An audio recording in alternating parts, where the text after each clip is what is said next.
into when you buy a used car, what to look for. We have a prime example of one that has just come into the garage, and we're going to really take a look at this thing and try to narrow down exactly what you need to look for when you're buying your next car.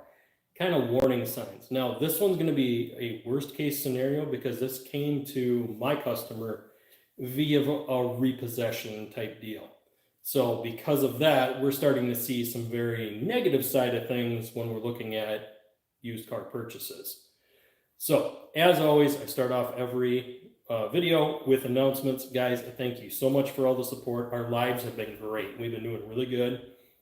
I really want to keep building the channel and interacting with you guys via the chats. So please text in any of your messages throughout the podcast. I will try to read them on screen. We will do a Q&A towards the tail end if you guys have any questions, and then we can dive into other topics at that time. I do a little bit of news towards the end. Make sure you guys hit the like button and the subscribe button, ring the notification bell so you can get notified when I go live, which is either every Saturday or Sunday at 1 p.m. Central. This is when we do our lives and kind of dive into some of these topics. Let's go ahead and look at what today's topic is going to be, and then we'll take a look at the car. Just switched my chat for you guys so I can see a little bit better. Okay, so the topic of this week is the used car market. How do we know we're getting a good deal, and how do we know whether or not it's going to be a smart purchase long term? There's going to be a few warning signs you should look at right off the bat. Number one, obviously, you should look at your check engine light. If it's got a check engine light, don't buy it without getting it scanned so that you know what's wrong with it. This one we already know for a fact. We have an engine issue. And I've already looked into what those engine issues are, and we will be doing those in a different video. But I will cover what those are as we dig into this used car buying process. Next thing we want to do is look at the exterior, make sure that we don't have any huge body damage or that things are really messed up. We want to make sure that our body panels are in good, straight condition. This gives us a sign on how the rest of the car was treated.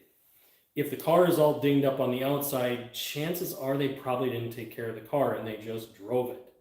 Now, that being said, you don't know until you get in and actually look at the fluids. The next indication is popping open your hood and checking the color of those fluids. If those colors don't look very good, then chances are there's something much deeper wrong with the car. Meaning that if your engine oil looks milky, chances are you're getting antifreeze mixing with your oil. This is a huge red flag. If you ever see a used car like this, walk away from it. It means that it needs extensive amount of engine work and it's not worth your time and energy. Next, you want to look at whether or not the thing is running and idling properly. Whether it runs and idles is another big factor. So that means starting it up, letting it warm up. One red flag I used to always use back in the day is if I was going to look at a car that I called someone on, if they had actually started the car and it was warm before I got there, it was a big giant red flag because it meant that it had a hard time starting when it was cold. That could be caused by many, many different issues, including a low compression issue. If that's the case, try to stay away from those cars as well, because you just don't know what you're getting. Well, we got our first chat this morning. Questions. Do you know how the government controls you through minimizing? Just wondering if you know. It's one of those things where the government's going to do what they're going to do, but we have to choose where we put our money. And we can choose to push them out of their pockets if we don't invest in their crazy ideas. That's really what it is. Automotive has been a prime example of that over the past how many years. We've seen a lot of changes and shifts, especially in the EV market. And people are just not buying EVs like they wanted all of us to buy. Unfortunately, I do have some stuff coming up in the news you guys are going to want to pay attention to, especially on the EV stuff, because I just did a little bit of homework off of, well, one of the major threes websites. So let's go ahead and look at this car a little closer, and we can see what's going on.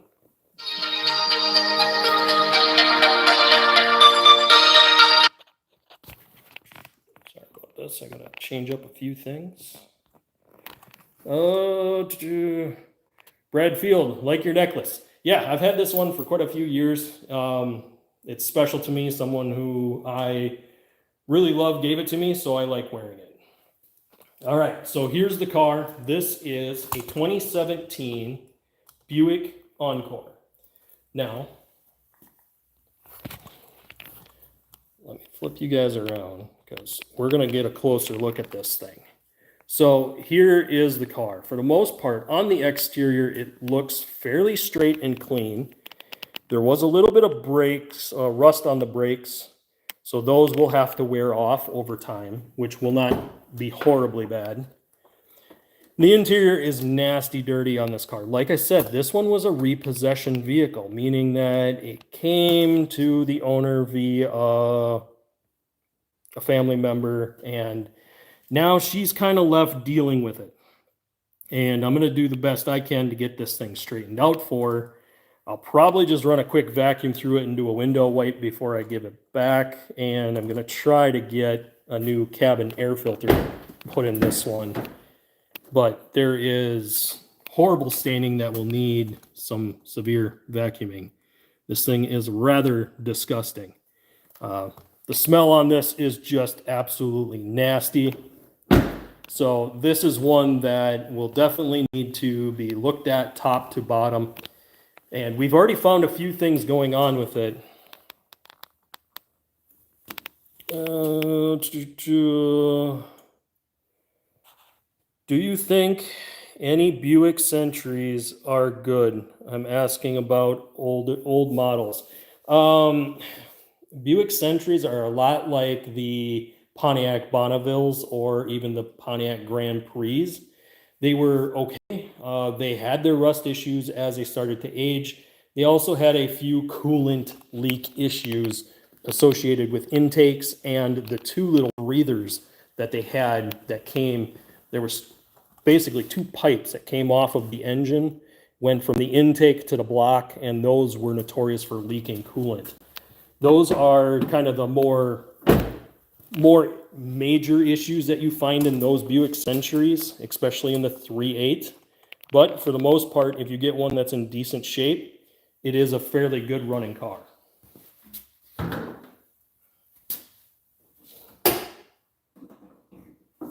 So here we are underneath the hood of this 1.4 Ecotec. So what do we have that's going on with this engine that we do need to be so concerned with? Well, these engines do have an issue with the valve cover, meaning that the valve cover goes bad. There is a piece in there for the PCV valve. When that goes bad, you have to replace the entire valve cover. When we do that, we're probably going to put new coil packs in it and new spark plugs. We're also going to eventually be doing a throttle body cleaning. So we're going to have to take this whole section apart, pull this throttle body apart. There is a turbo on here. So I need to make sure that that turbo is not spitting oil back into the engine. We're going to check all of our fluids and top those off when we do our first service here. We're going to change our filter and put new oil in it. Now, these things have many, many different oil filters. And you do need to do a bunch of homework to figure out exactly what filter you need. And some of them are so specific that if you want to figure out what oil filter you have to look at the oil cap right here. So this oil cap will have initials on it. Let me grab that quick and I'll cover that with you guys here real quick.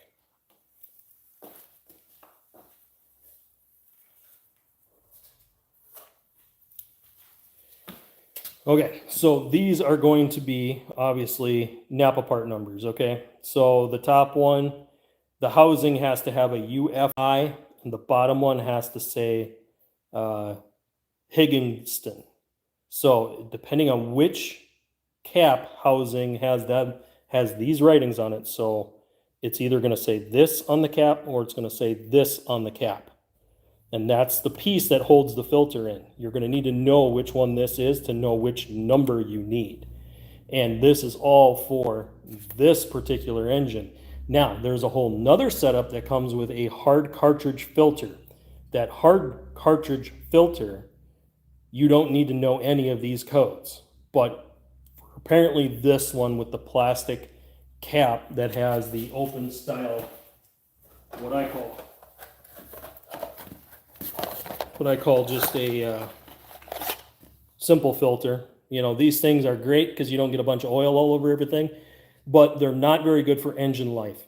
The reason why is they don't do, like the oil is not pressurized through the filter, meaning that the oil is not forced through this filter, meaning that it can still get by and still not filter the engine oil properly. I like the metal cartridge style filters because they do filter the oil completely.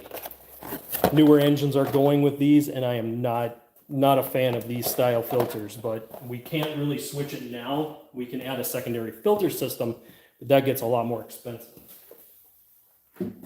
So hard cartridge filters are these, the ones with the metal casings.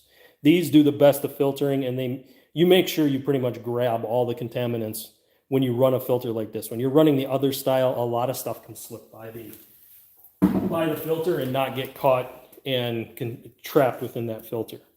PC Gaming Channel, good to see you back. 2JZ or RB26. Honestly, 2JZ is just an unbeatable engine. It really is. Even though it's starting to get to be more of an older engine nowadays, it's still pretty much the way that anyone goes when they're trying to build that 4-cylinder power. And even some of the other styles that you run into, it's just the 2JZ is, as far as an import engine goes, it's unbeatable. So I would lean towards the 2JZ on that one. Now, if you were asking me what engine I would get to build power, oh, that's an LS all day long, and that's a twin turbo LS all day long. But you're going to spend some money in order to twin turbo that style of engine. And the reason you do the LS is parts are easy. You can get them anywhere. They're easy to fix. They're not very complicated. You can get ones that are before you ran into all the cylinder displacement cutout stuff or MDS. You know, the active fuel management was just a huge problem throughout the entire industry, even today.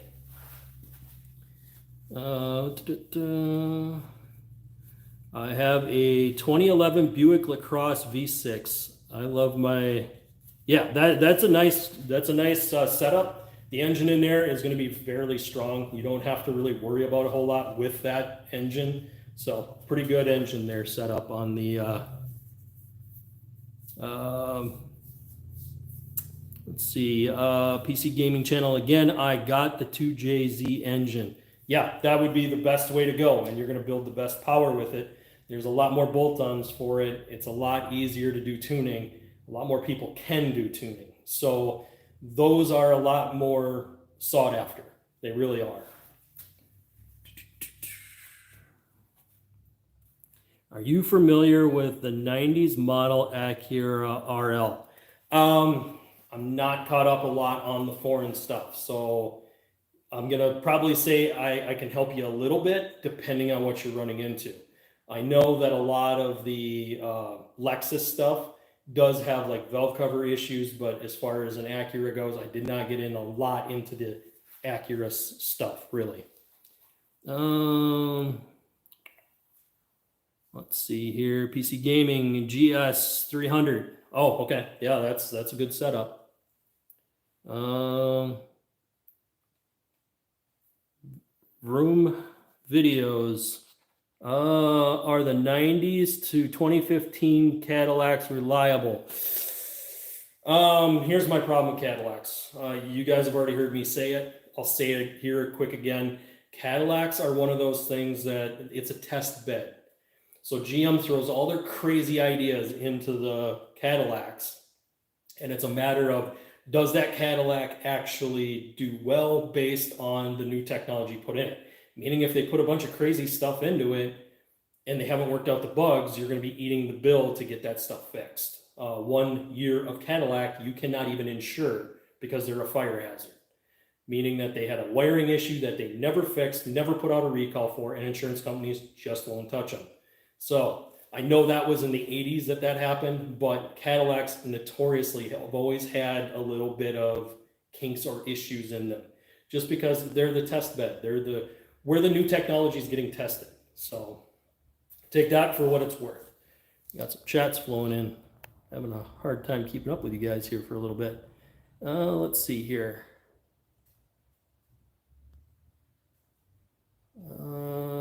Bebop 0 to 100 kilometers in 3.4 seconds. Good acceleration. Yeah, I would say that's pretty decent acceleration. You're moving really good at that speed.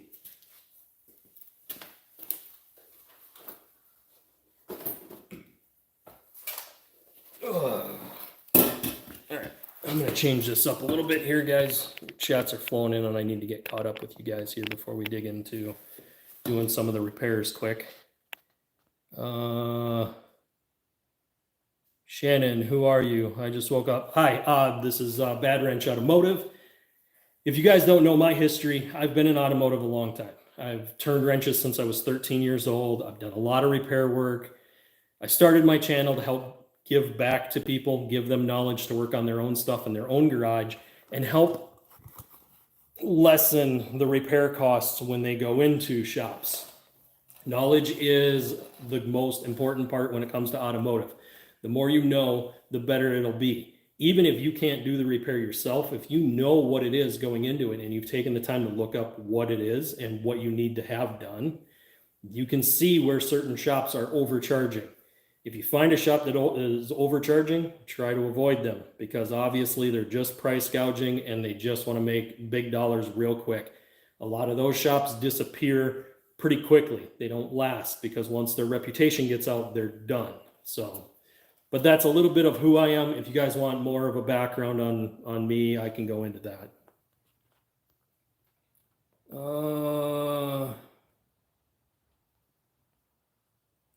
Are you from the country?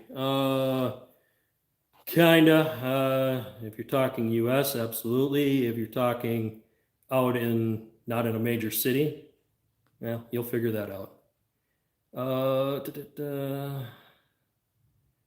Dirty Demon just subscribed. Thank you for your subscribe. I appreciate that. Thank you very much.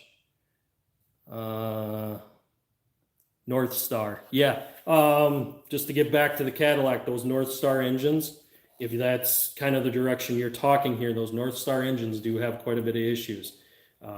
There was one model of them in a car where you had to drop the engine just to change the spark plugs. It was that, shoehorned in there. So, Fiat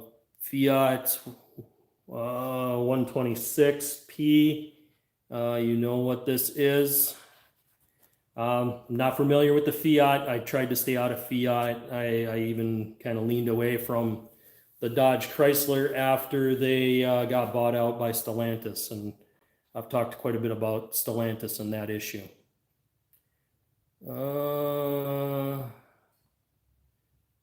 TKO Pig, nice chain. Thank you very much. Shannon, oh, I see.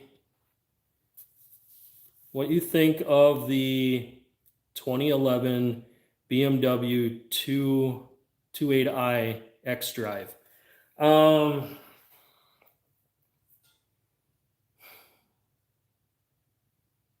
Slightly expensive to work on, slightly expensive to own. Not necessarily something I would lean towards if I would be trying to purchase a first vehicle type thing. It would be something where if I just had the extra money and I didn't mind it and I wanted to get something that was somewhat reliable, just knowing that I would have higher repair costs. Usually I lean away from a lot of the BMW stuff just for that reason. You get something BMW, the price just jumps just because it's BMW. It's no different than owning a Toyota or a Lexus. Your Toyotas are cheaper, but not by a lot. Your Lexuses are way more expensive, even though the parts are the same that you'll find in the Toyota. PC Gaming, why does Nissan GTR make so much fire? Okay. So if you're talking about why it spits the fire out the exhaust, the reason for that is the ridiculously high compression that they run in those engines. They pretty much wind them tight. So they're designed to run pretty much wide out.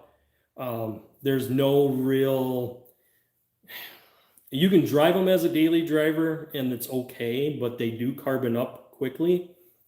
The issue is that they are the performance engine. They're designed to be a performance car. Everything about it is just straight up performance. So that's why you notice that.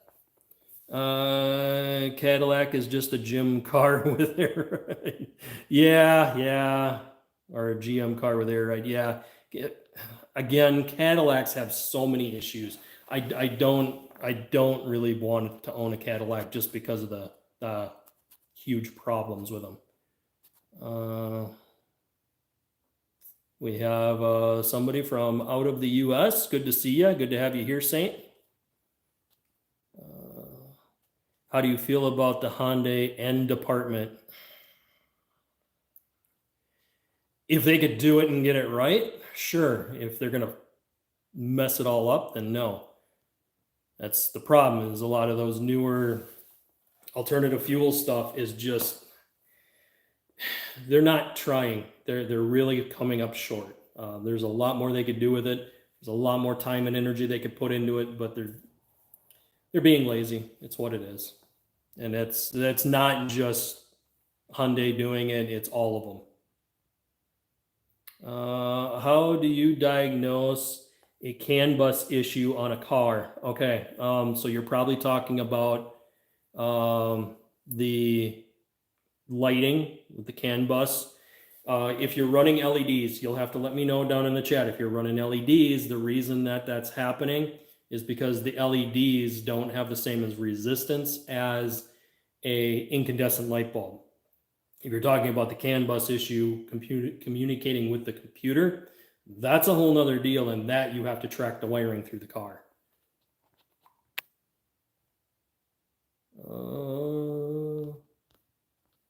Trying to get caught up here with you guys. I got a 2022 Sonata N-Line Night Edition. I love it. A pure sport turbo in it with a piggyback tune pushing 371. That's pretty good. And you got a decent tune on it. Congrats for finding somebody that could actually do a piggyback tune.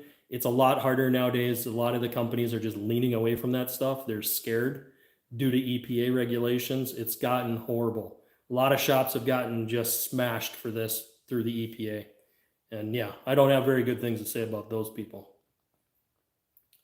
Glad I found you. Love your car videos. Thank you very much. Yeah, we try to do quite a bit here. We do have some staples to the channel. We have a Kia Soul.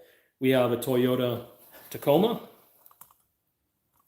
We have a Malibu, which is a 2012 Malibu. And then we have our GMC Jimmy, which is an 01. So we do have quite a variety of stuff spread out over many different generations. And kind of kicking around the idea of maybe selling that one to go buy a Raptor. I'm kicking it around. I don't know if I want to do that. I don't like having payments, so right now I don't have any, and I might want to keep it that way.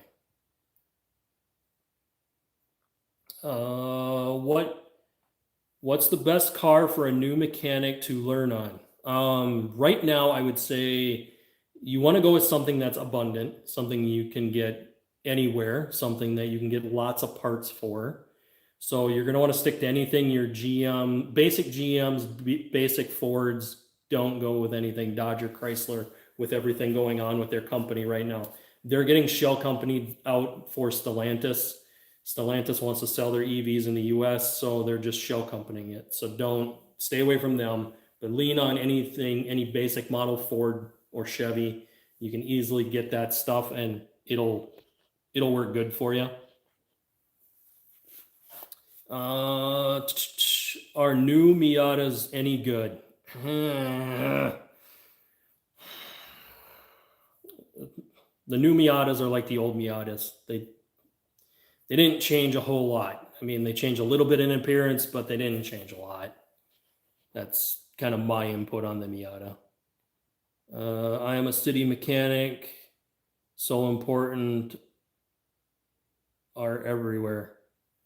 Or so import are everywhere. Yeah, if you work in a major city and you're working on cars in a major city, you're going to see a lot of imports just because they try to sell them cheap enough that everyone buys them, but they don't realize the cost on the back end.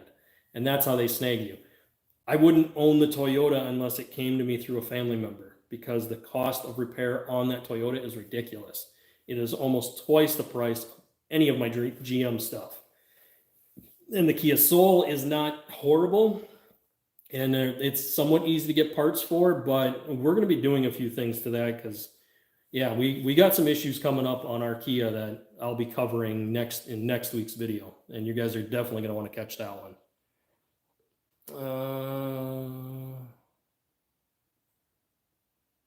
Shannon, 328. Not sure what that's about. I've read too many texts. I'm kind of blurring everything.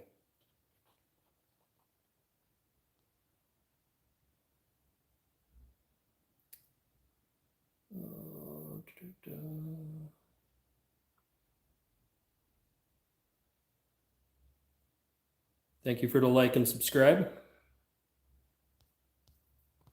Okay. Let me get down here to the bottom. What do you think about the Chevy HHR station wagon? I mean, I think they could have done a lot more with the platform. They really missed the mark and didn't do very well to advertise it.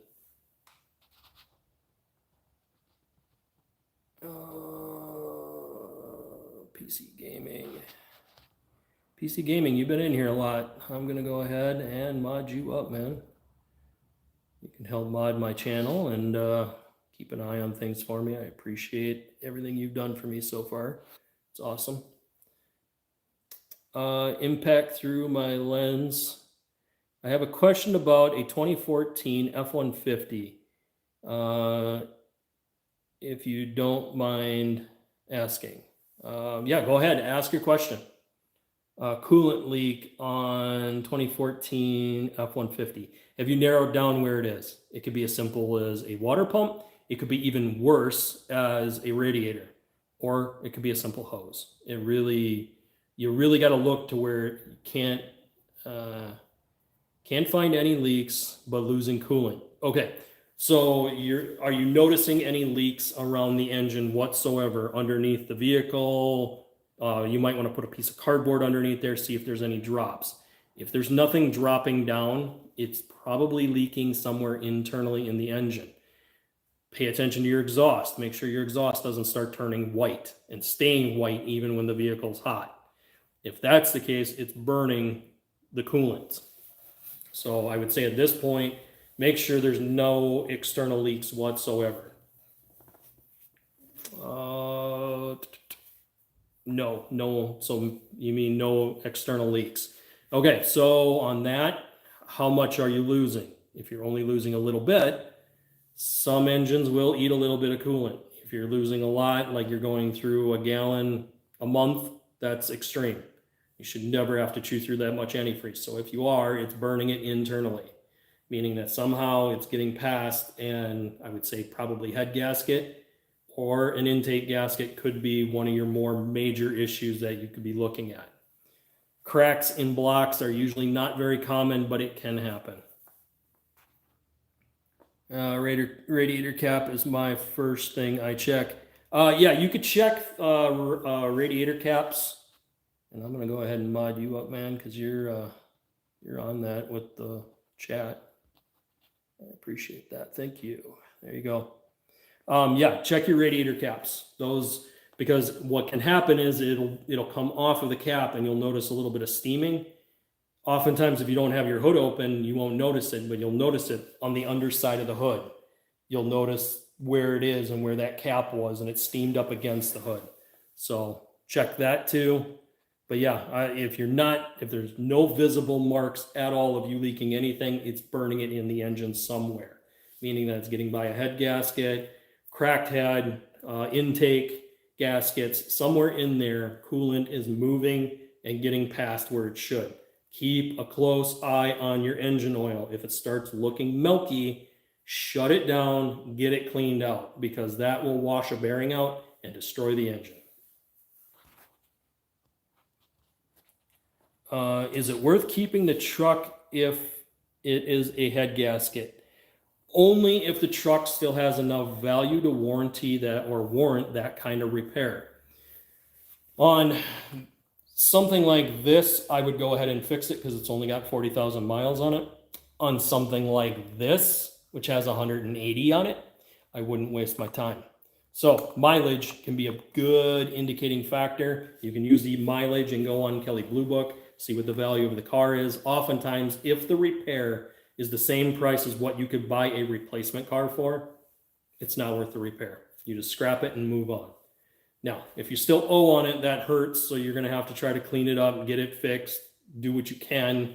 Try to lessen it. You could sell it on to somebody, but be honest with them. Don't sell them a vehicle that's busted up.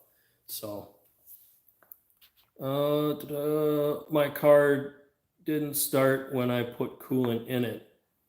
Car didn't start when you put coolant in it? Okay, that could be a whole nother deal.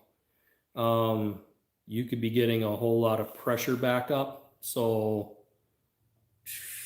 I would get a pressure tester to put onto the radiator, pump that up and let that pressure build in that radiator and see if it holds pressure for an hour. If it doesn't hold that pressure and it slowly drops away, that means that you have something going on there and you're going to need to look at it.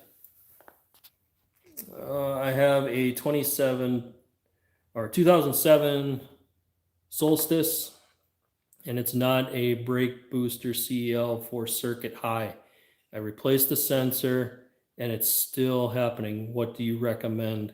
Okay, so if you're looking at it and you replace the sensor and it's still doing it, I do know that the Solstices also had brake booster issues, meaning that the seals inside the brake boosters were glitchy and oftentimes would fail. There's a lot of brake boosters on the market right now in vehicles that were put out that just don't have very good seals in them. They were not sealed up very tight from the manufacturer, and oftentimes we wind up putting in a whole new brake booster. They're kind of a pain in the butt because you got to take some stuff apart underneath the dash. You have to unbolt it from underneath the dash. You have to have somebody kind of help you pull it out. And some are in there so tight that you really have to know how to wiggle them in and out in order to get them out and get the new ones in. So if you're still running and it's still saying that the sensor's reading not right, and you've replaced the sensor and the wiring is good, then it's the brake booster. If it is a head gasket, would you repair it or just buy a new engine? That's from Impact. It depends. It depends on cost. If you have a machine shop that can machine the head and do really good with it, I would go ahead and have it fixed. If you don't have any near you and you're going to have to go a long ways to find a good machine shop that can shave the heads, do the valves, fix everything that needs to be fixed on the heads, because when you pull heads off, they got to be machined when you put it back together. Your alternative would be to just do an engine swap, and you can save yourself the time and frustration of finding a machine shop. It's kind of a trade-off, and it all depends on what tools you have available to you. If you have an engine picker or a cherry picker, you can pull the engine and put a new one in, as long as you got everything that needs to go with it on the outside. If you're going to go through that much work, though, make sure you do the plugs, do the coils, do everything. Get it all straightened. If you have that Triton 5.4 where the timing chains are on the back of the engine, make sure you put a new set of timing chains with cam phasers in it. Do that while the engine is out, because that repair has to be done with engine out. So those are things that you want to pay attention to. Where are my repairs at, and how much extra do I need to do to get this put back in? You never want to just drop an engine in. It isn't like back in the day where we'd go to the junkyard, pull an engine, and drop a new one right in it, and without even doing anything but maybe a water pump. Those days are long gone. Nowadays, when you get a used engine, you want to go through as much as you possibly can before you drop that engine in, because it's so expensive and it's so time consuming to get it all straightened out. So that's where I would go with that. PC gaming, oh, but only water starts quick. Yeah, it takes long. Getting lost in the chats here a little bit, guys. PC gaming said yes, it takes long and needs pump gas, but the water starts quick. So if you're again, I need to know exactly where you're playing with all your different stuff. There's a lot of factors going on there, and if you're kind of running into that deal where you're running it on pump gas, but it's got a tune in it, you're kind of being counterproductive to what you're doing. And a lot of the newer gas is just absolute garbage. Newer fuels are horrible. You can go and put 91 non-oxygenated fuel in pretty much any car nowadays and get 2 more miles to the gallon. Sadly, it's that bad. The fuel is just that trash. So, and I run 91 in the Toyota. I run 91 in any vehicle I store for longer periods of time.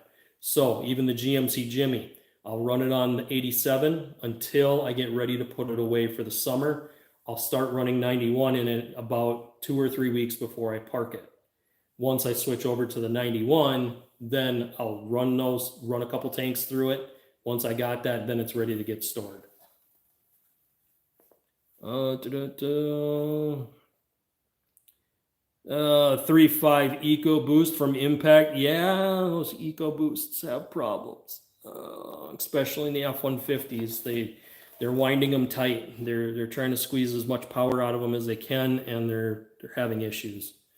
Yeah, I would say if you got a head gasket issue in that, if you can't find a good machine shop to go ahead and shave the head and you can put a new gasket in it and put new intake gaskets in it and all that other stuff, then do an engine swap. But I would do, when you do that engine swap, check your cam phasers, do your timing, make sure you get new plugs and wires in it and coils. More than likely, it's just going to be plugs and coils. That's what this one has. There is no wires. So when you do those, make sure you replace all your timing components right away, because that way it runs good when you drop it in. Aviator 08, would you rather watch trees grow or a knee grow? Nice.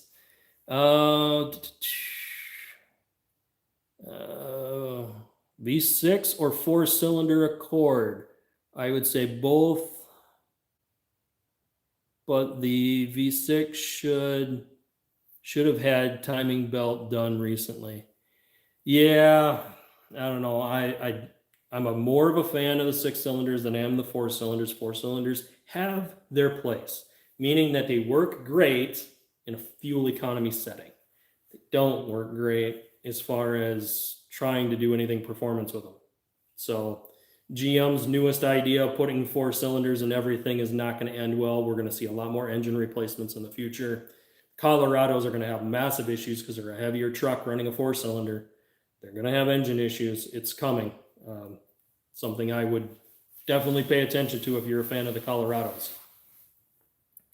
7.3 Godzilla swap into a 2019 F-150. Yeah, that would be a fun little project. Is it in there, and did you get it all running yet?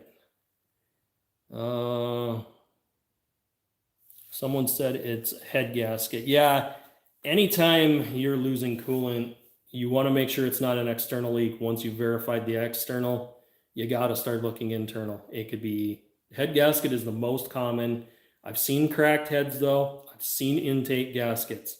So, and I've also seen it where you don't think there's anything leaking, but it's leaking so slowly out of something that it's running down the engine, such as it doesn't run out of the weep hole like it's supposed to because the weep hole is plugged. So you get a little bit of seep. Oftentimes you'll notice a little crust buildup from the coolant if that's what's going on.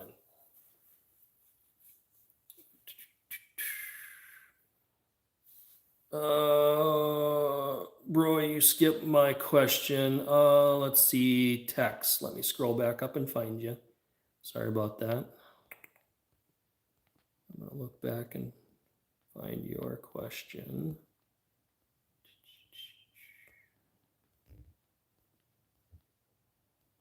Oof, yeah, I got slammed in here.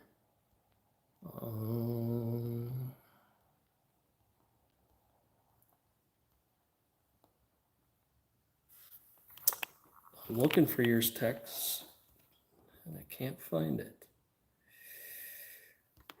Yeah, I went all the way back up.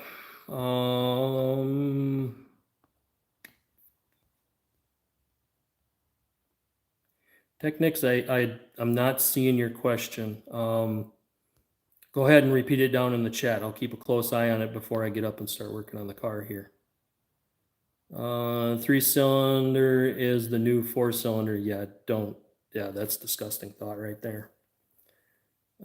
Is it hard to manual swap a BMW? Only if you can't find a donor car. If you can find a donor car that already has the manual in it and the car came with a manual option, it's not horrible. It's just very time consuming.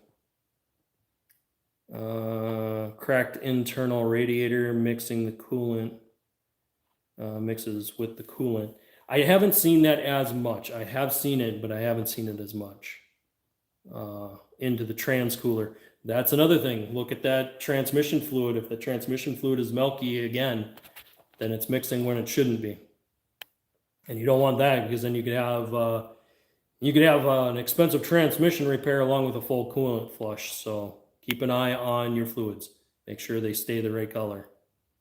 Radiator fans kick on. Yeah, make sure your fans kick on, because otherwise you could be boiling the coolant within the engine. Keep an eye on your temps. Like the hat, bro. Thank you, Patrick.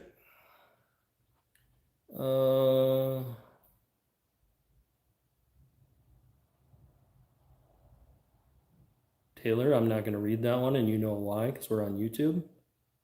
PC gaming, is it worth fixing a 2JZ head gasket and knocking at 3,000 RPMs? PC gaming, you're going to be taking the whole block apart, have the block inspected and checked. Start there. Make sure the block is good. Make sure it doesn't need a whole bunch of crazy machining to get the block straight. If the block is destroyed, then throw it. But you need to find out if you have a good block. Technics. What do you think about the 2009 Honda Accord V4 with 137,000 miles? Okay, Technics, thanks for repeating your question. I was not able to find it when I scrolled back. So if you're going to be talking about a car with 130,000 miles on it, the things you need to look for. Prime example is, this is why we're doing today's video. You're going to want to check to make sure that everything is in good shape. So when you open it up, make sure that you're looking at air filters. Look at if there's any maintenance that's been done to it. Check the records, all of that stuff. If you're the one buying it from someone else, don't be afraid to really dig in. Check the brakes, see where the brakes are at. See if they've done basic maintenance, because if they haven't, I wouldn't necessarily go for that car. If it's something where the maintenance is done and it's in good shape. Okay, you said thanks, flipping. Okay, yeah, if you're going to flip it, that's a whole nother story. It all depends on, can you make it good and reliable so when you flip it. Here's what I don't like about some flippers that are out there. They'll just buy a car, do a little bit of cleaning, make it look nice. They'll turn it around and flip it and ask more money, but they never fix the issues. When I used to buy and sell cars, I would never sell a car with a check engine light. If it had a check engine, it got fixed, or I didn't sell it. And if there was any issue that I couldn't get corrected, I would always inform the new person that was buying it, this is what's going on with the car, this is what it does. If you wish to buy it, this is what's going on. Honesty is the best policy anytime you're flipping cars.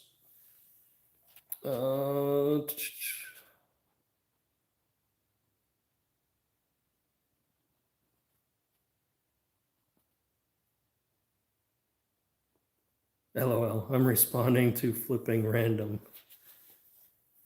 Okay. Oh, okay. There he is. I got you. I was replying. Had a nice little inner chat going there, and I missed you guys. PC gaming, it can be used or it can get worse. Yeah. So let's go ahead and dive into some of the stuff on this engine. Let's go ahead and pull some things apart. I want to show you guys what we got going here. We've been going for a pretty decent time already, and I want to get some stuff done on this car. I'll probably wind up doing more after the video's over, but it's going to get a full tune-up change. So we're going to go ahead and pull our air filter here. This is kind of our first visual inspection. This gives us an idea if any maintenance has been done to this car at all. And if it hasn't, then we have to ask ourselves, how deep do we want to go, knowing that we have two different massive engine issue codes. The first one is a catalyst code, meaning that the catalytic converter is out of range, and this car is notorious for having those issues. So that being said, this one will need a catalytic converter. So that will be a future video, and the owner of this car is stuck with this. So they have to keep this car. Okay. I'm going to say that maintenance has not been done on this like it's supposed to. I'll pull you guys back here. Here is the filter. Now, back in the day, I would consider this dirty, but not horrible. For a 4-cylinder engine, this is horrible. This is just absolutely trash and junk. Mods, please watch the chats for me and help answer any questions so I can keep going.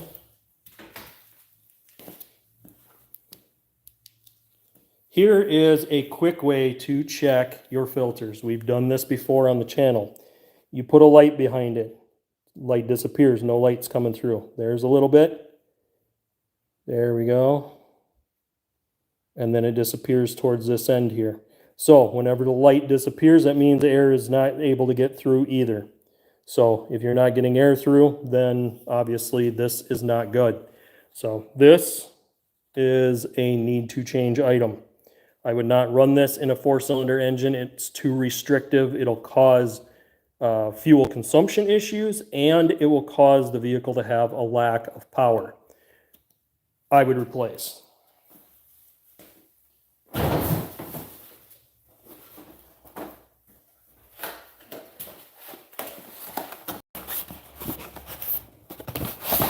And if you guys have a Buick Encore, there's your part number. And that'll be for your air filter. So I usually make sure that the filters are clean, make sure that the light gets through. Let's go ahead, I'll show you guys the difference when you put a light up to it and see how it glows when it comes through the filter. That's what it should look like. That other filter was not doing anything like this because it was just way too plugged up. This will have a massive impact on how the engine runs just doing this alone.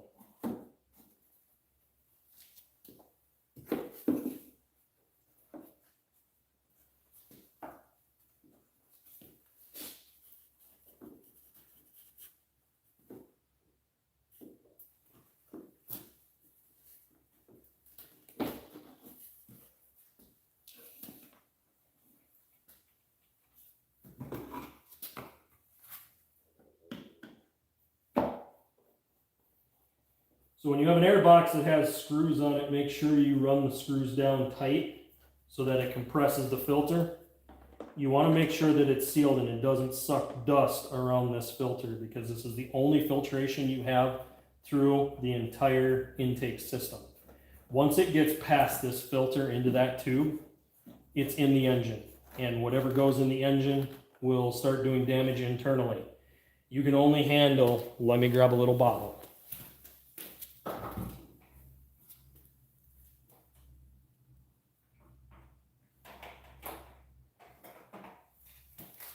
I know this is a paint bottle, but here's the example. This is all the amount of dust your engine will handle for the life of its engine. Meaning that if it sucks this much dust in, in one time that you've changed your filter because you didn't make sure it was tight, you just totaled out your engine, because this amount of dust will destroy the cylinder walls and cause it to basically have engine blow by.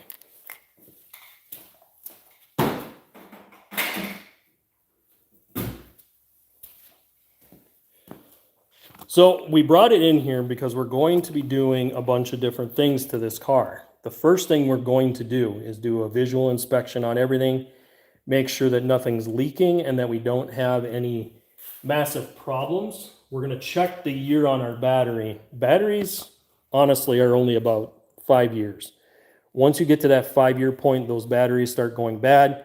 We also like to check to make sure we don't have a bunch of corrosion. So this one's starting to get there where we are going to have to probably do a battery clean on this in the future. Not only that, but judging by the way the battery looks, this is 10 of 2021, meaning this battery is getting near the 4-year mark. It's got about another year left, and then I would probably go ahead and do a switch. You can also do a full battery test on this. And once you do a battery test, it'll tell you how much the battery is good for yet. If this vehicle's been sitting a long time, this battery is probably shot now. I would probably go ahead and swap the battery if this vehicle has sat a lot and not been driven.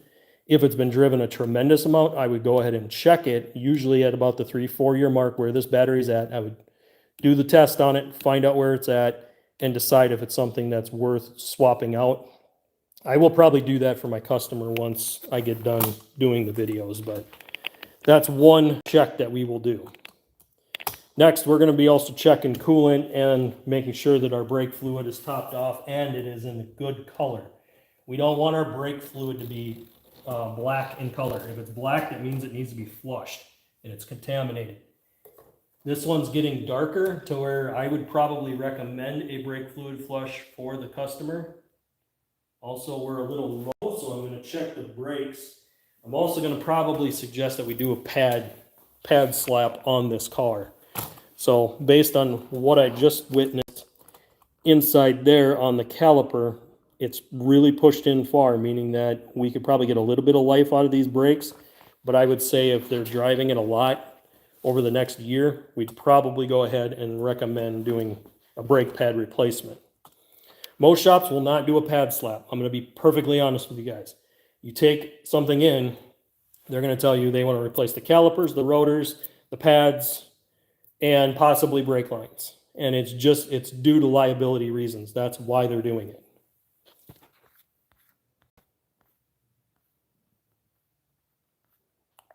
Just checking chats here. Honda makes reliable cars. Does it really matter the year and mileage? Just make sure previous owner took care of it.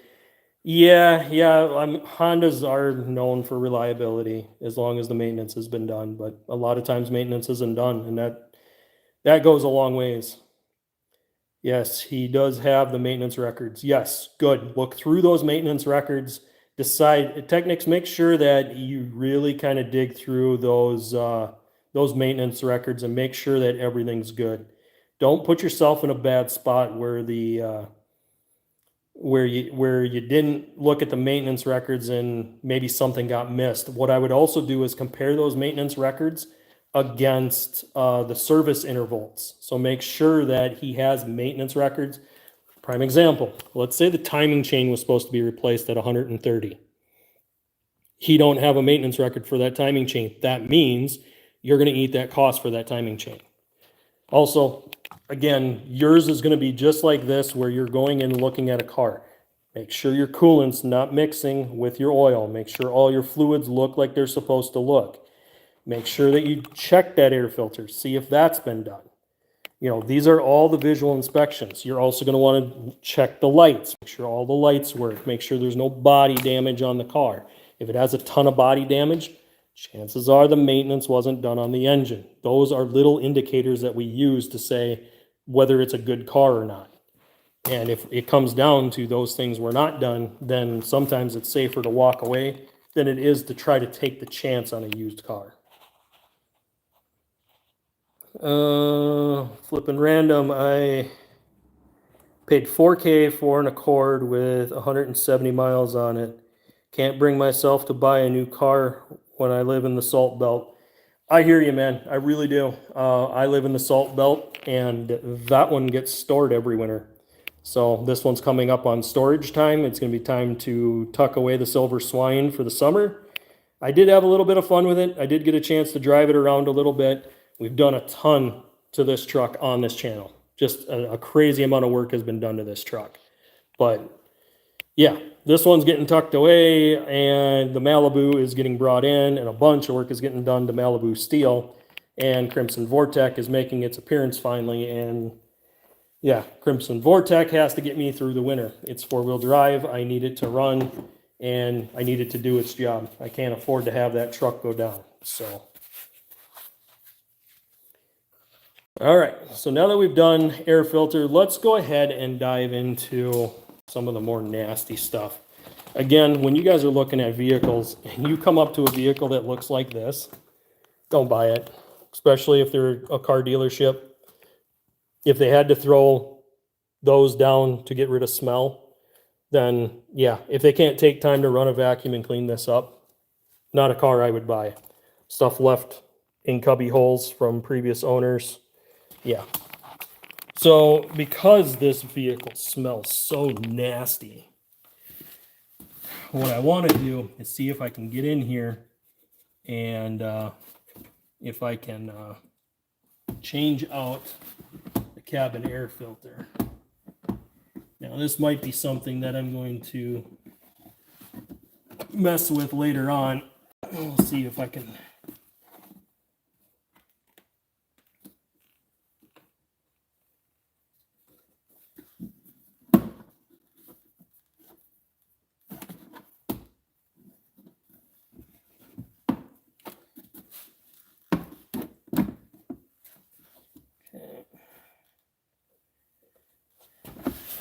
Grab a flat screwdriver quick.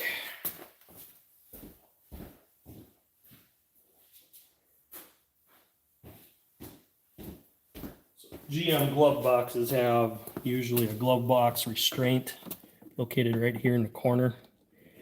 I usually try to take a screwdriver and pop these off.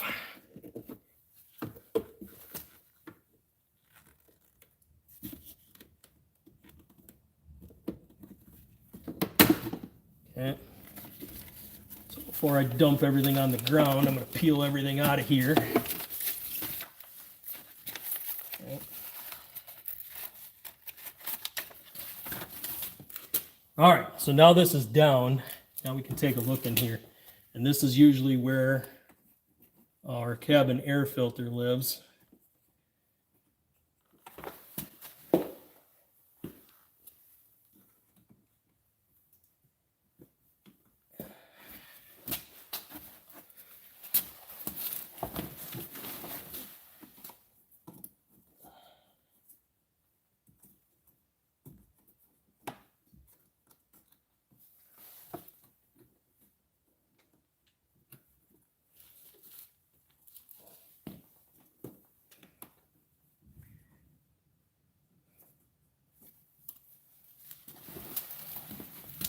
Sometimes these lids on these cabin air filters are a pain to get at, so they're usually a little tricky.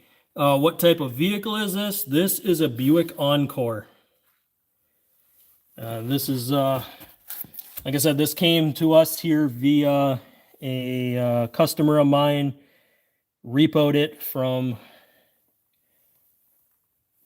someone, and it just was not maintained or taken care of. So now we're trying to get the vehicle back up. They plan on keeping this around and using this as a driver, so they're going to drive it around, but it's got to get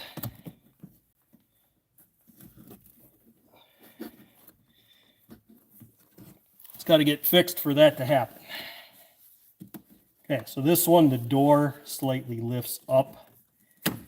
So this one doesn't have a trap door that comes off, it just lifts up. So as you guys can see the filter in there. Here is our door. You You lift that door all the way up and then you can pull that filter out.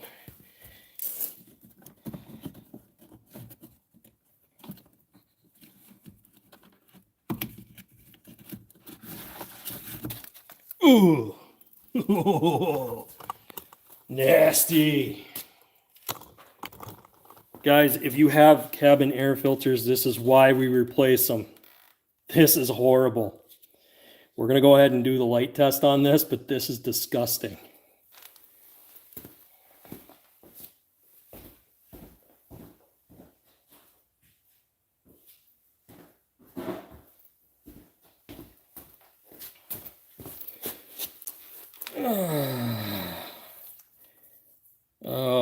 What type of vehicle? Yep, Buick is okay if you take care of it.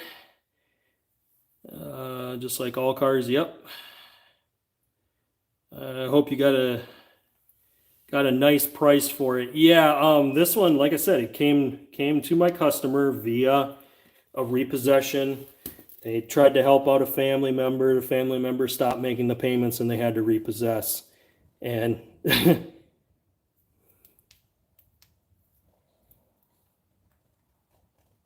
guys, the light's on. That filter's shot.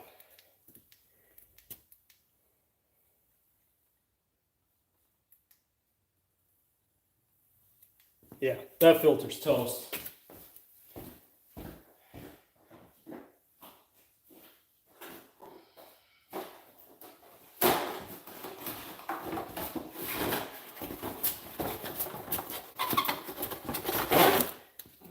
That's what the filter should look like.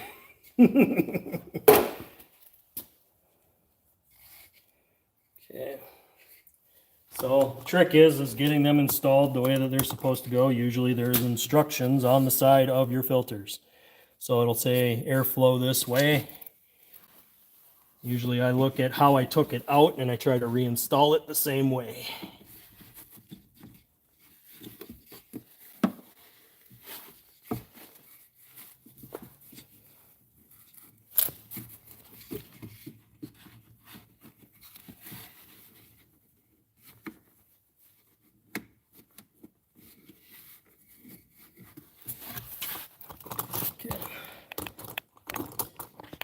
Move you guys off to the side here a little bit because I got to get in here to wrestle this one in here because there's a wire in the way.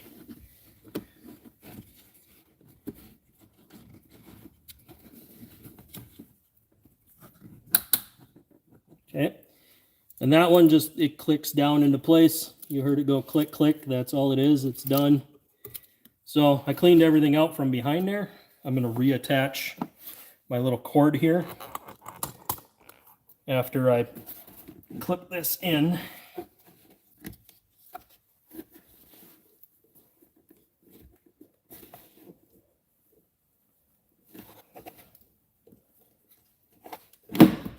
Okay, so that's in.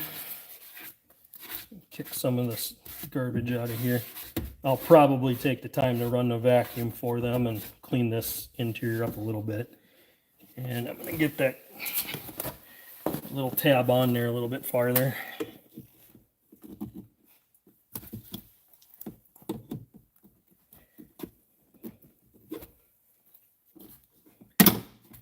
Okay.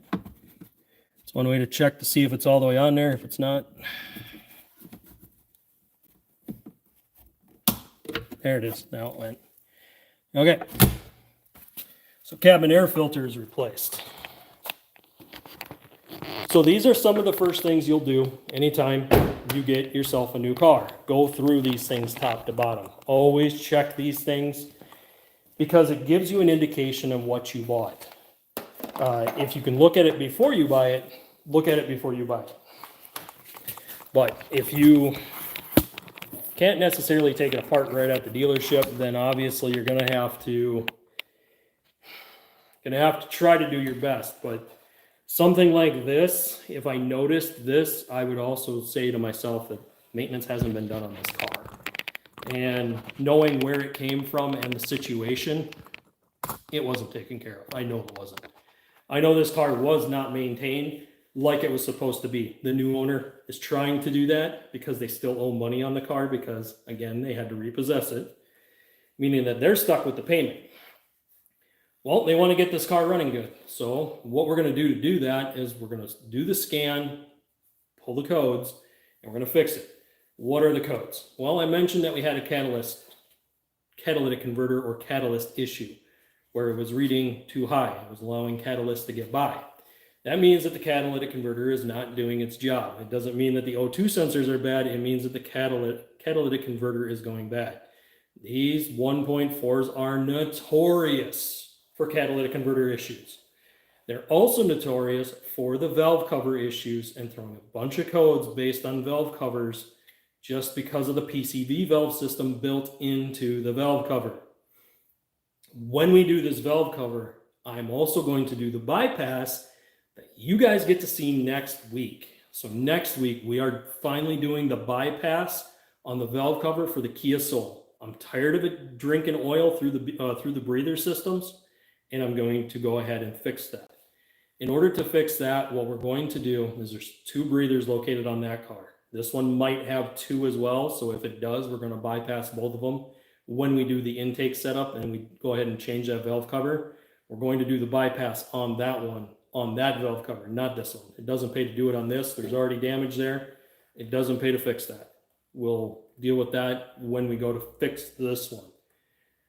The Kia Soul, though, we don't have any issues. We don't have any problem other than it's slowly consuming oil, usually in the form of about a half a quart to a quart a week, depending on how far we drive it, depending on how much we drive it. That being said, that needs to get fixed. I'm tired of it sucking oil. So we're going to put in the bypasses. The breather bypasses will allow the air, the turbulence within the engine to get out of the engine without dumping oil and contamination back into the upper side of the intake. New 4-cylinder engines have so much vacuum pressure because they're running higher compression. That higher compression pulls that oil out of the top of the engine. This is something that the manufacturers don't care whether or not it causes problems later on. They're doing this for their own reasons. I can't get into those reasons, but let me just tell you the reason is there's other regulations on them and why they're doing it. If you live in a state that does emissions testing, what I'm going to show you guys next week, you will need to be able to reverse it when you go back in to do your emissions testing. You reverse it, do your test, pass, come back out, you can put it right back and it'll stop consuming oil. But again, this is a problem on almost all newer engines. I just had the valve cover replaced. I have the valve cover and put an engine treatment in for catalytic converter code. It might just be dirty. Yes, it can be. It could just be as simple as a dirty catalytic converter. But if you're going to take the time to pull it out and do an actual catalytic converter clean, and there are shops that do those for you, then you're going to have to either decide to put a new one in it or clean the one you got. Honestly, it would almost just be more beneficial at this point, considering it's less than $100 for the catalytic converter, to just swap the catalytic converter if you're going to take the time to take it out. If you can get lucky and run the treatment, which we are going to try to run a treatment on this car. It's one of the last things we're going to do in this video for today. So I'm going to show you what we're dumping in to treat basically the injectors and the catalytic converter. The best clean is the Cata Clean. That's the newest one on the market. It seems to have been having the best results. I was not able to get my hands on Cata Clean yet. So unfortunately, I'm not going to be using that one. I'm going to use a different one. Oh, that's cheap. Yeah, the cats are cheap on these things. Just super cheap, which makes me kind of wonder the reason why they're getting gummed up. But I know that reason. I'll get into it just a little bit. I see your next one that says, I do the gum out. You had to ruin it for me, didn't you? Right there. That's what we're going to go ahead and run in this one to kind of try to clean up this catalytic converter. I don't think we're going to get it clean though. I really don't. I don't think this is going to solve the problem.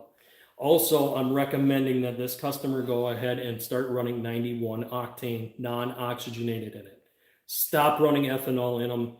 If you guys have turbo, 4-cylinder turbos, stop running 87, 88 octane. That ethanol just gums up the catalytic converters and causes nothing but problems. It's more expensive on fuel. I get that. But it really does save you a ton of money in repairs a few years down the road. One, I had a Honda Civic that gave me a code for cat. It went away with the gum out. Maybe this will work, but I do know that there's a code for the PCV valve system, which is located inside the upper valve cover. So that code we're going to have to fix, and it's also causing a rough idle. So when we do it, I'm just going to go ahead and put new coils on it, and I'm going to put new plugs in it because it's due for it. This thing has more than enough miles. It should have been done already. But we're just going to go ahead and do the full tune-up on it. I'm going to slap this in it and hope that it solves the problem. But if it doesn't, we'll just put a cat in it. And that's less than $100 for the catalytic converter for this. It's not bad. Always use 91 plus. Yeah. You want to make sure it's 91, but the biggest thing is make sure it's non-oxygenated. It'll always say on the pump that it's for classic vehicles, boats, and stuff like that.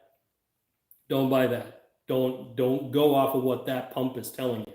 The 91 non-oxygenated is a better fuel. Allow me to explain why.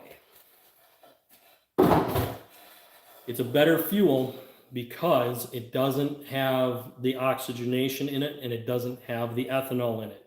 Ethanol destroys injectors. It destroys fuel systems, fuel pumps, fuel lines. That stuff is it is corrosive. And unfortunately, they run it because it lessens the amount of gasoline that they got to make because they can supplement it with ethanol. But ethanol isn't good for fuel systems. It really isn't. Even if you design a fuel system to run on ethanol, yes, you can build good power on E85, fully tuned out on E85. But it's not worth the hassle. And newer vehicles are not designed for ethanol as much as they try to tell you they are. They're not. They've done a little bit to make them run better on ethanol, but I don't buy that one bit because too many times I've ran a vehicle on 87, swapped to 91 non-oxygenated, and my fuel mileage goes up 2 miles to the gallon on almost anything I've ever put that fuel in. And it's because the fuel is cheap, junk, and doesn't last. Looney Productions. What if changing me timing belt? I think you meant changing my timing belt and trying to start off of TDC. Here's the thing. If you're going to do timing, first of all, if you've never done it before, watch a lot of videos. Find exact vehicles that they've done the timing on that's for your engine so that you get everything set right. You get one shot to do timing right. Most timing has timing marks on the cam phasers and on the crankshaft, meaning that once you take your covers off, you're going to see the gear or pulley on the bottom. There's going to be a mark where it lines up on the block. Up on the cam phasers, you're going to have marks as well that need to be lined up. Those are where they need to be placed. I always start an engine off at top dead center, then I tear the covers off and verify that the marks are lined up. If the marks are not lined up and the cam has not, and the belt has not jumped, or the chain has not jumped, I set it to where those marks are. And I don't take it apart until those marks are in position. Again, you get one shot at it. So make sure that the marks are lined up before you take it apart and make sure they're lined up when you put it back together. If the belt has already jumped for any reason, it requires a lot more inspection, such as valves, pistons, and other things. Most engines nowadays are what we call high interference engines, meaning that if that timing jumps for any reason, valves will hit pistons. Once that happens, the engine needs to be completely tore down and rebuilt. Oftentimes it can destroy the block. So timing jumping is a huge problem, and make sure you are on your timing marks. If you have 2 lines in the timing mark up for sure. Yeah, some timing has more than 1 mark. You mentioned the Toyota 3.4 liter.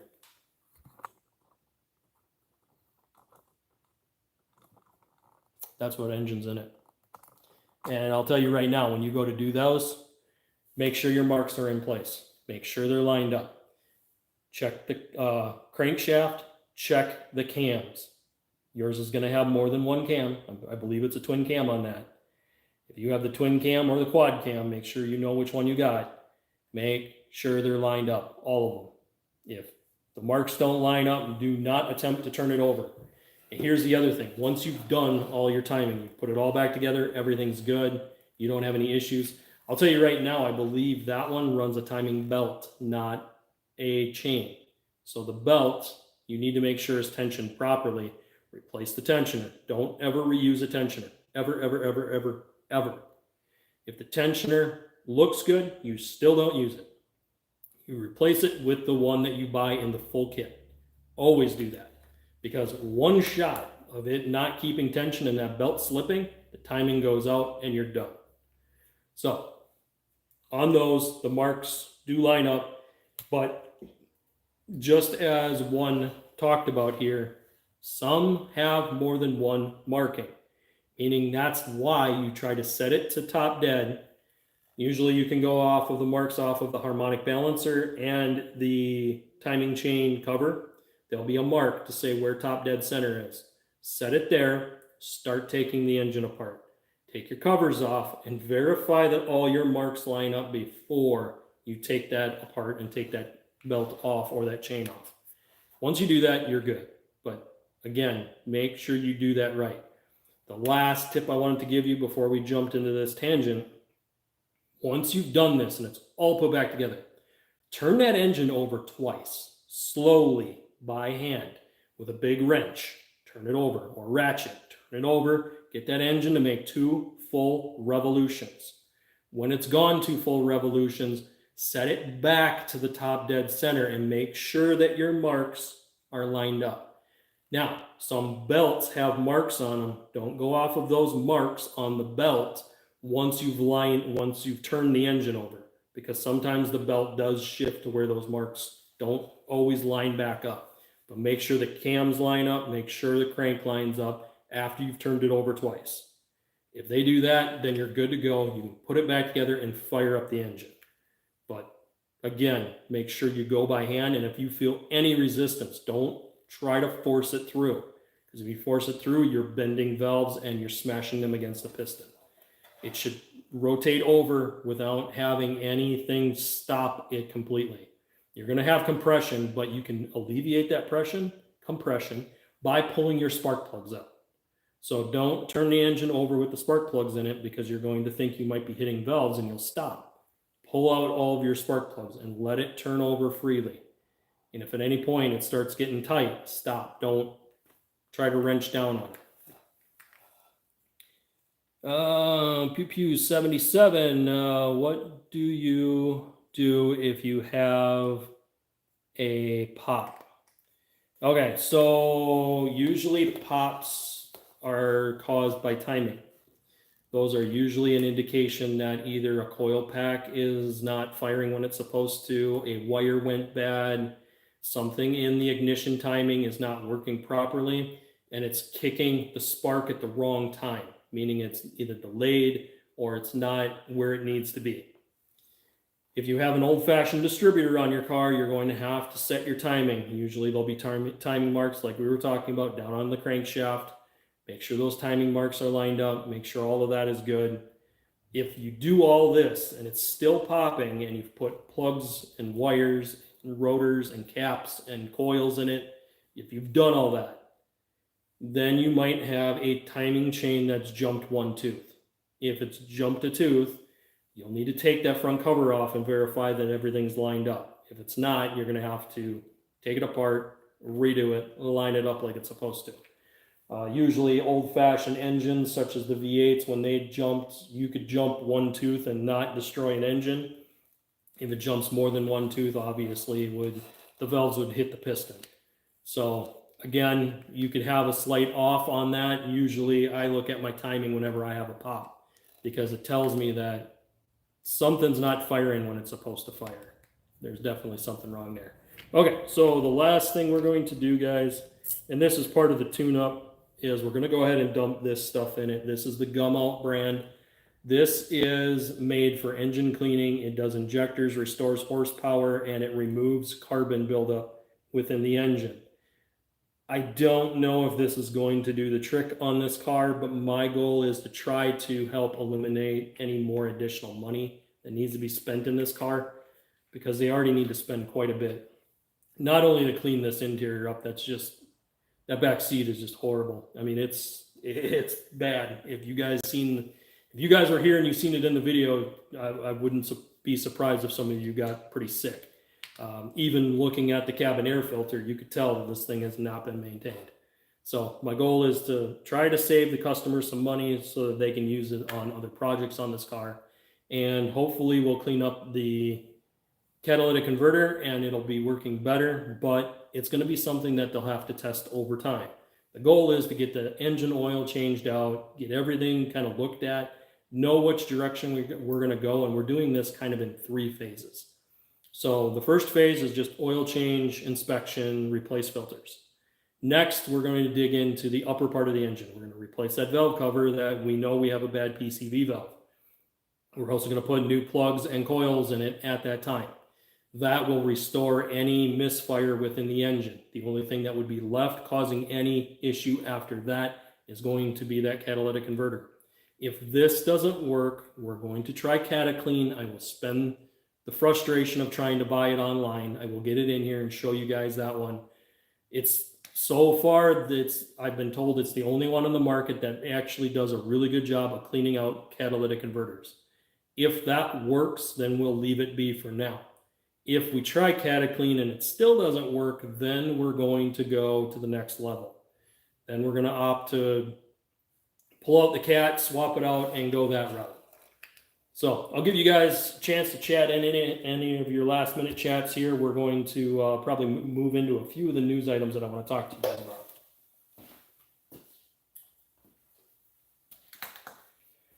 While I'm doing that, I'm going to go ahead and dump this into the gas. So this is the gas treatment.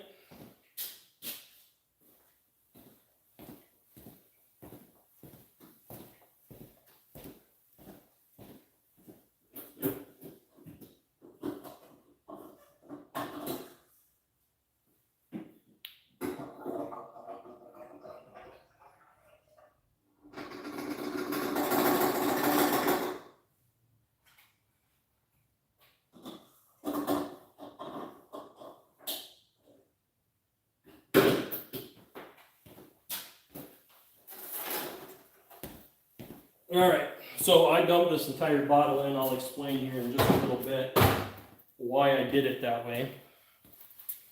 Okay, so why did I dump the whole bottle in? Because we already know we have a whole bunch of catalytic converter issues. We already know we have a bunch of stuff that's going on. So I'm going to dump it in. I'm going to go full strength. I want to see if full strength will clean everything up. Now, we're going to go ahead and dump fuel on top of this, but I wanted to get some in before we ran it to the gas station in town. Top it off a little bit, get that fuel mixed. It does work for 19 gallons of fuel.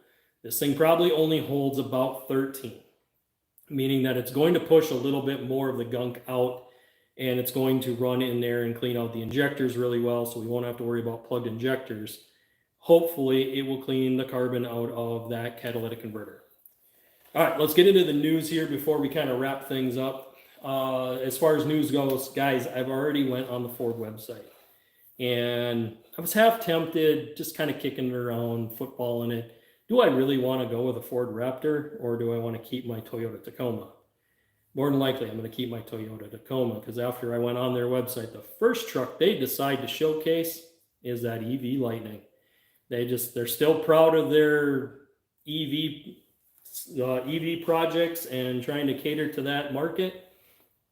Meanwhile, they're behind the scenes doing what they have to sell to customers who are actually buying their products. The customers that are actually buying their products are buying Rangers and Broncos, and they're not EVs.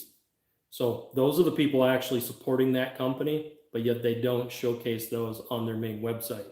They're showcasing the ones that nobody's buying, the ones they can't sell, and the ones that nobody wants.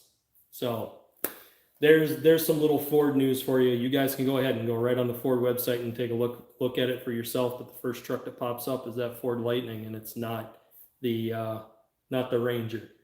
The reason I'm considering maybe a Ranger versus the Colorado is now a 4-cylinder.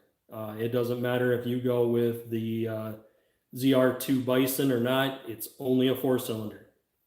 They don't have a 6-cylinder option, and they probably won't. They shelved the 3.6 last year, I believe. So I think last year was the last year to get the 3.6. They do not have a V6 anymore. They're done with it. They're moving on to 4-cylinders pretty much in most of their stuff. And like I said, we're going to notice issues in the next couple of years with them putting 4-cylinder engines in heavy trucks. This is not going to end well. This means that people are going to be pushing these engines and doing towing and hauling and all this other stuff with these trucks. And they're going to be replacing engines because the engines are not going to hold up. They can't. It's not possible for a 4-cylinder to do what a 6-cylinder does. There was a reason why back in the day 6-cylinders were created. There was a reason why 8-cylinders lasted around as long as they did. It's because they could hold up to pulling a trailer. They could hold up to doing towing and hauling. A lot of people use trucks even heavier than what they were rated for. So they needed the more horsepower and torque to do that work. Now that you're taking it away and giving them a weak, mild 4-cylinder to try to do that same work with, it's not going to work. There is going to be a fallout and a ramification that we're all going to be dealing with. So problems like this car are going to become more common. Plugged catalytic converters, bad valve covers of people not doing maintenance, not doing their oil changes when they're supposed to. Honestly, these newer engines, you have to do your oil changes very regularly. Do not underestimate the importance of those oil changes. 4,000, maximum 5,000. I don't care if it says 7,500 miles. Don't go off of that. You go off of that, you're going to plug up your cam phasers and cause a whole bunch of issues internally in the engine. It won't happen the first time, but it does happen over a prolonged period of time of you not keeping clean engine oil in it. If you get a used vehicle like this, honestly, you should run an engine clean in it, meaning that you run the engine clean, let it circulate through the engine, drain it out, meaning that you're going to drain hot oil, so you're going to have to be careful. Drain that hot oil out after it's already scrubbed that interior or that engine as clean as it possibly can. By running that clean, you'll get a lot of the contamination that's in that engine out. The problem is that it takes time to get the engine turned back around from somebody who hasn't been changing it regularly. And sometimes the damage is already done. And if that's the case, you're going to be dealing with an engine issue down the road. 4-cylinders are not designed to be in pickups. They never were. We work our trucks way too hard here in the US. 4-cylinders are a horrible idea. That's why I'm not a fan of the Colorado right now, because they have chosen to not offer a 6-cylinder option in that heavy of a truck. That truck is not that much lighter than the half-ton Silverado. It really is. It's not a small truck. I wouldn't even call it a mid-truck anymore. It's bigger than a mid-truck. This is a small truck. Toyota Tacoma is a small truck. Ford Ranger, back in the day, roughly the same year, 04, small truck. The Chevy S10 pickup, small truck. Colorado, no. The new Colorados are beyond a mid-truck. They're closer to a half-ton than they are a mid-size. So These are the things we're going to have to deal with and we're going to have to watch for, guys. I'll try to keep an eye on the news. I'll give you guys just a little bit more to send in any chats. Otherwise, I'm going to wrap it up here, and I'll probably head over to one of my other sites. I'll do that video, and then I'm going to wrap this car up. I need to get this thing done and back to the customer yet today. And I got a few other things I want to get done yet today. So I don't see any more here. We'll probably wrap it up. Okay, guys. Thank you so much for tuning in on this Saturday at 1 p.m. Central when we always go live with a new topic. Next week, we will be doing our bypass on our intake system. Last time I did a video on it, guys, this was probably a week or two ago. I didn't have the right hoses. I have the right hoses now, and we are doing that bypass next week on our Kia Soul. So you guys stay tuned for that. It's coming. You guys are going to get that. And I'll show you guys how to keep those newer engines from sucking oil back into the engine, causing you to consume engine oil. Once you do this, your oil consumption slowly goes back down to nothing. And the reason I know this is we've already done this on Malibu steel. By doing this, I've already reversed the oil consumption off of Malibu steel. Malibu steel is a 2.4 liter 4-cylinder engine. Our Kia Soul Champagne Bubbles is a 2.0, so they're not too far off in displacement. Again, both run a higher compression engine, and this is why we're having oil consumption issues in the 4-cylinders in cars. It's because they're higher compression to get the horsepower up so that they can run a 4-cylinder in them. In order to do that, there's more vacuum pressure. That vacuum is sucking the engine oil out of the top of the engine. So a much needed mod coming up next week. Don't miss out. Again, I'd like to say thank you guys for all your support. Continue hitting the like, the follow, and subscribe button. Ring that notification bell, and I'll see you on the next one.